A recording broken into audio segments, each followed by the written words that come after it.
Hey everybody, thank you for joining us. Today we're looking at some new hotness from Renegade Game Studios called Sentient.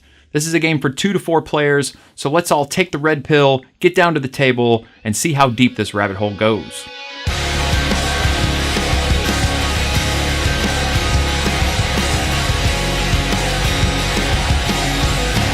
Hello everyone, my name is David and I am joined by my sister, Kathy. Hello. And we are Board Together Games. And we are a channel that is dedicated to bringing quality board game content to people who are new to the board gaming hobby, and particularly families. And we do that by bringing you video reviews, typically, of games just like this one. Today we are looking at a game from Renegade Game Studios called Sentient. Sentient. Sentient. Sentient. Sentiente. Something like that. It's sentient. Either way is correct, I believe. And as you might expect, it is kind of about artificial intelligence. Yeah. The backstory kind of deals with technology in a not too distant future. Mm-hmm. And we're going to talk about this game and give you a little bit of an idea of how it plays. Yes. So Sentient is a game for 2 to 4 players. It is, 45 to 60 minutes, yeah. I think, something like that. Mm-hmm. For ages 12 and up. It's designed by a guy named J. Alex Kevern. And I am a big fan of Mr. Kevern. Yes. He also designed a game that I feel is ridiculously underrated, and that is World's Fair 1893. Mm-hmm. Another really family-friendly, wonderful theme. Right. It's just a great little game that I just don't feel enough people talk about. I don't feel like there's enough buzz about that game. And this is designed by him as well, from Renegade Game Studios. Yes. Yeah, these guys that we talk about quite a bit on this channel who, there are other reviewers out there who have said the same thing, so I sometimes shy away from saying it anymore. But from the beginning, I felt like it feels like they designed these games for us and kind of what our wheelhouse is on this channel. Yeah. Families and new gamers. To set up for Sentient, what you do is each player is going to pick a color, basically, player color, just like a lot of games. And once they've chosen a color, you're going to give that player all of the wooden tokens for that player color. There's 4 agents, 5 assistants, and 2 turn order markers, one of which they'll keep. One of them is going to go on is going to be randomized and put on the turn order board right here, which marks the rounds and the player order for each round. Then you're going to give each player 5 dice. 1 of each color. There's 5 different color dice in the game.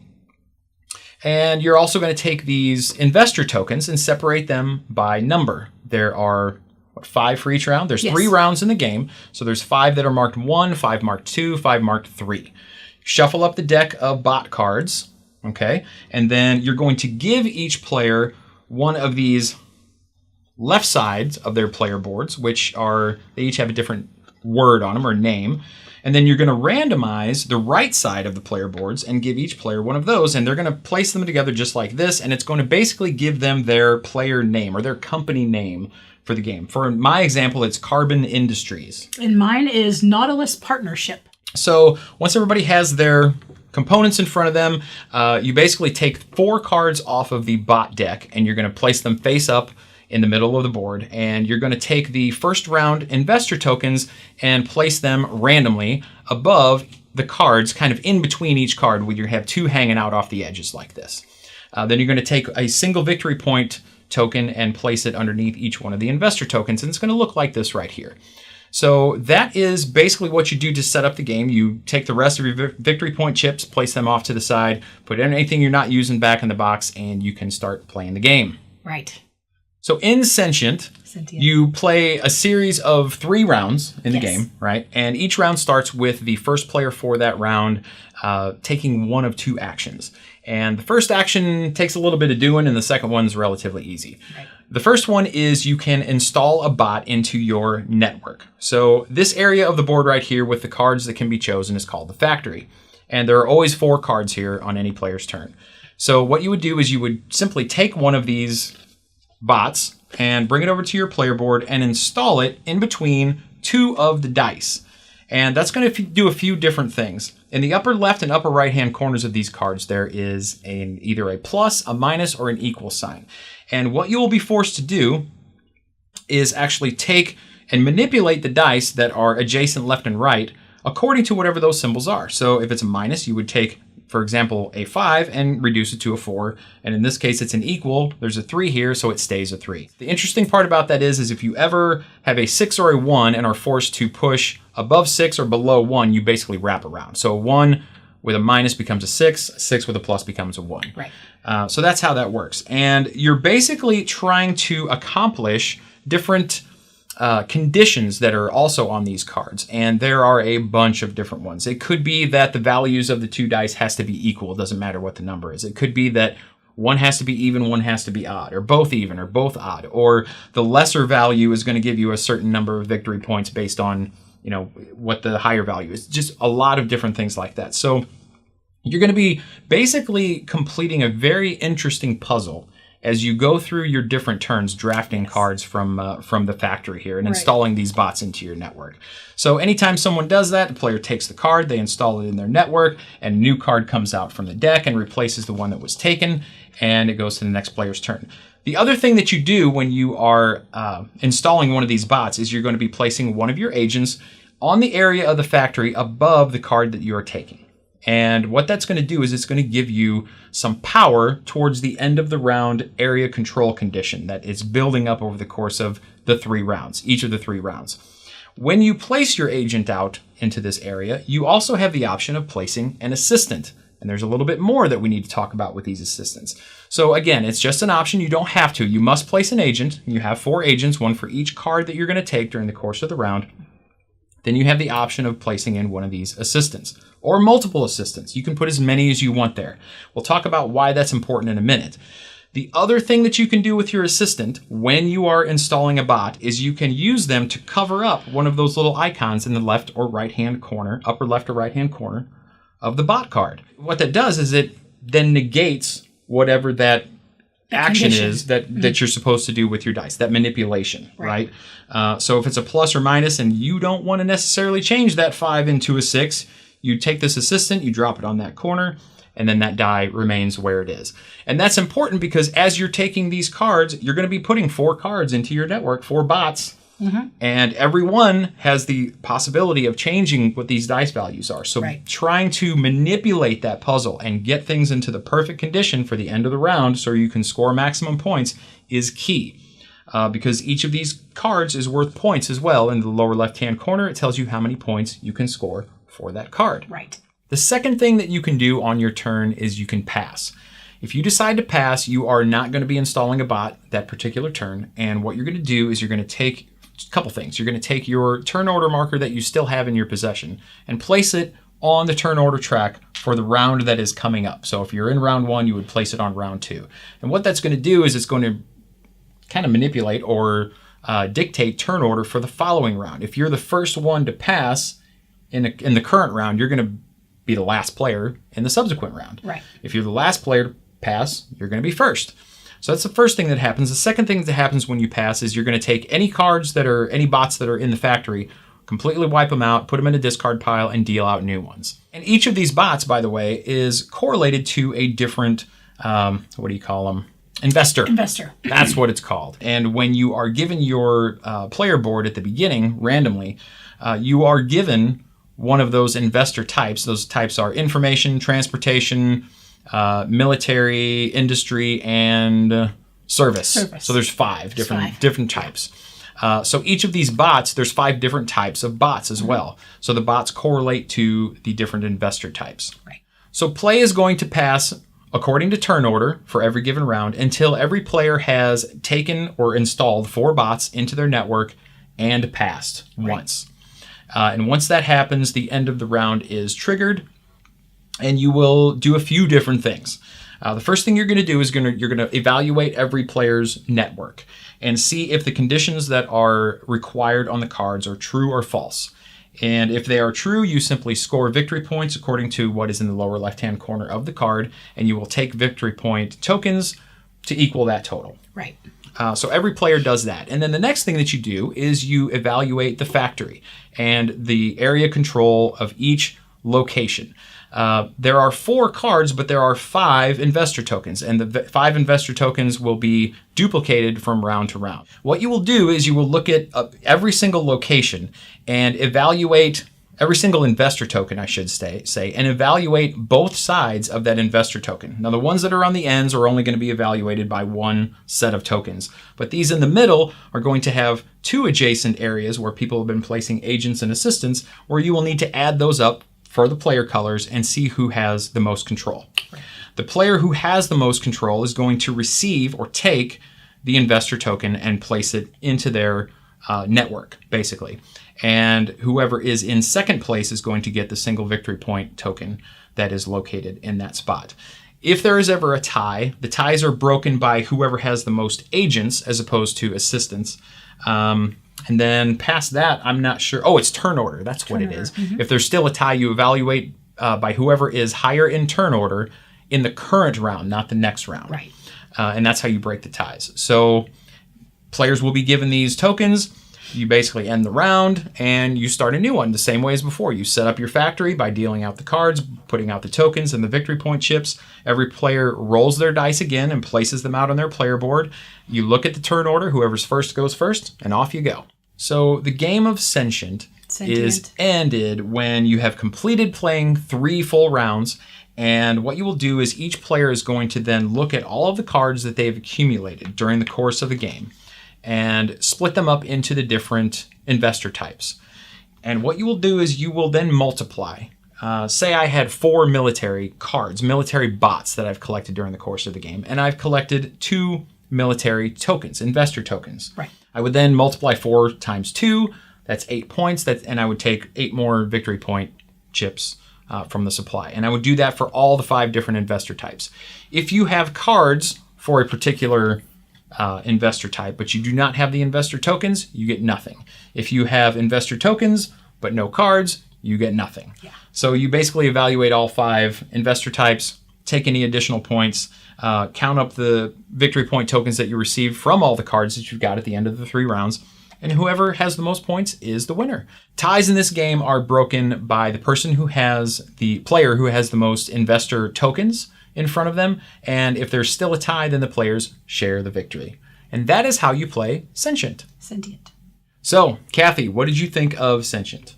I think Sentient is a beautiful game. I think it is. Between the artwork, which is on the bot cards, it's limited artwork because it's only one design per type of card. Agreed. However, the 5 cards are very beautiful. The artwork on the player boards here, the quality of the components, all of the victory point tokens are really thick and really nice. The tarot style cards that they have for the deck is really nice sized. The best part about the whole thing is the dice. I love dice anyway, and these dice are probably the most beautiful dice that I have seen in a game in a really long time. They are beautiful. Yeah, I mean, they could have just used meeples, right? Regular shaped meeples. Right. And cubes. But no. I mean, Renegade does this all the time. They do. I mean, these are unique components. I have not seen these before. I have not seen these before. Right. So, even the little squares are the player order marker. I don't know what that shape is, but it's very interesting. Maybe and it's some unique. Sort of electronic thing. I don't know. It's kind of cool. Yeah, the engravings on the dice. Never seen it before. Completely custom. Everything is completely custom. Right. It's just not just the color, but it's the engraving. It's almost like an electronic little thing around it, and there's like circuit board. Yeah. Yeah, circuit board. Thank you. I do have actually another little issue with the artwork, and that is the fact that I think the cover art probably could have been something else. Yeah. I think I have to agree with you on that. I'm not crazy about that image. Just being a dad. Mm-hmm. I mean, I feel like they could have maybe chosen something else. Completely understand that, yes. I feel like this is just another home run for Renegade. I really do too. I mean, everything about it is wonderful. This puzzle, to me, is one of the most brilliant things that I've seen in a while. Absolutely. And I say that because, and it's going to sound bad when I say this, but hear me out.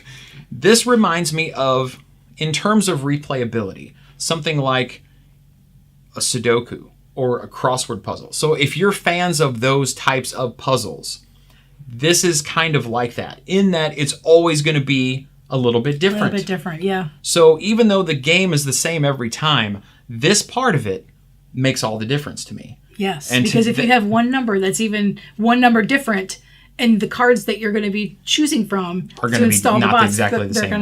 They're going to be different, yeah. Right? So it's a different puzzle every single time. It's the same puzzle, like a crossword or a Sudoku puzzle, but it's different enough to keep you engaged every single time you play. For sure. I love that about this. Now, having said all that, I kind of hate this theme.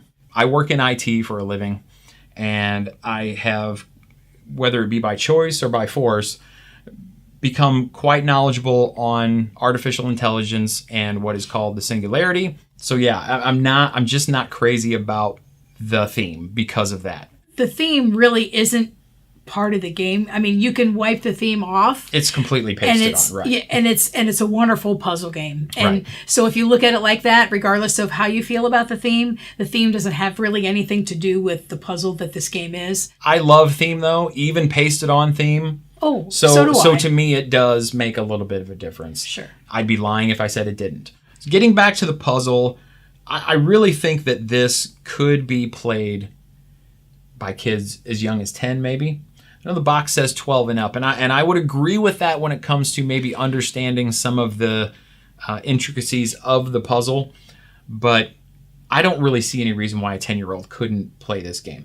I really think this is going to be good for families, but honestly, I think the big draw here with this particular game is going to be for bringing people into the hobby. Yes. If you have friends who are not gamers, honestly, this would be an excellent one to introduce them to what you do. You know, when they say, well, what do you do for a hobby? And you say, well, I play board games. And they go, oh, you mean Scrabble?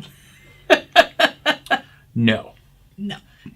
Show them this game. I think that's going to be, to me, that is going to be the big strong point for this one. I would agree. In my gaming arsenal. I would agree. Or yours, because it's your game. Yes. I guess one of the negatives about this game for me is the way that you have to set up the factory every round, and it's not an easy setup.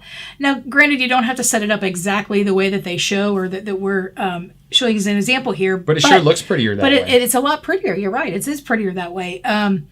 So that little fiddliness is not a favorite thing of mine, but it's not a deal breaker for me. It's a quibble. Yeah, it's a quibble, right. Right. For all the reasons that we've already discussed, I'm going to give Sentient an 8.5 out of 10. It really is a great game. I do have a couple of little issues with it. The theme, the cover art, and while those things shouldn't draw from a rating of a game, it really should be about the gameplay itself. For me, I'm all about theme. I make no apologies. That's just kind of how I am, and it really adds to or takes away from the gameplay experience for me. So, for those reasons, 8.5 out of 10. Okay. How about you? I actually am going to say 8.5 out of 10 as well. Woot! For the reason that I said earlier, my biggest negative or quibble with this is the setup of the factory. For that fiddliness that it pulls away from the a little bit higher rating for me. But other than that, it's like I said, an 8.5 is a great rating, and this game is awesome. I love the puzzle.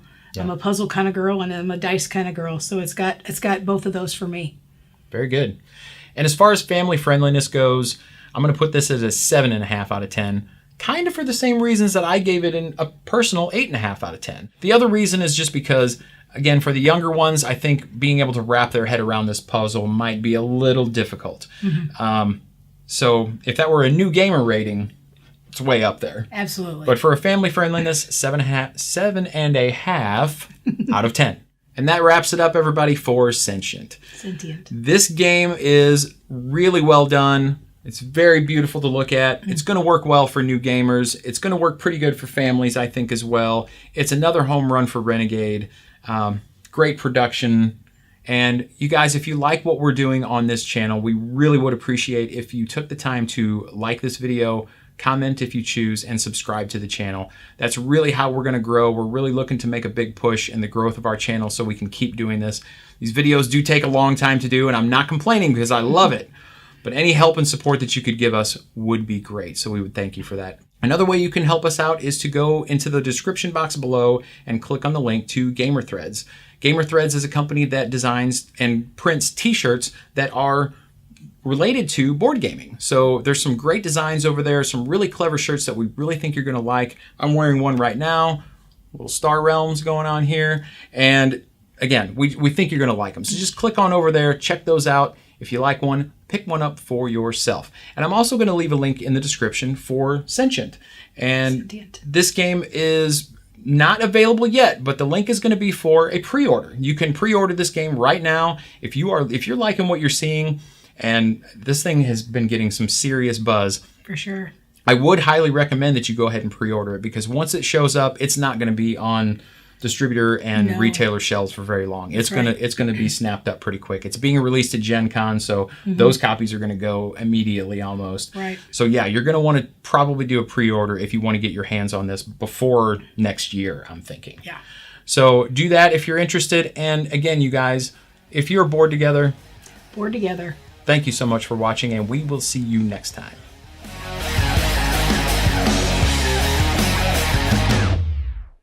Where are we at? Oh. Sentient. Muy sentiente. She's a queen to be. Sorry. Hashtag cameraman Kev fail. Whole bag of with your name on it. Agent of Sentient. Sentient.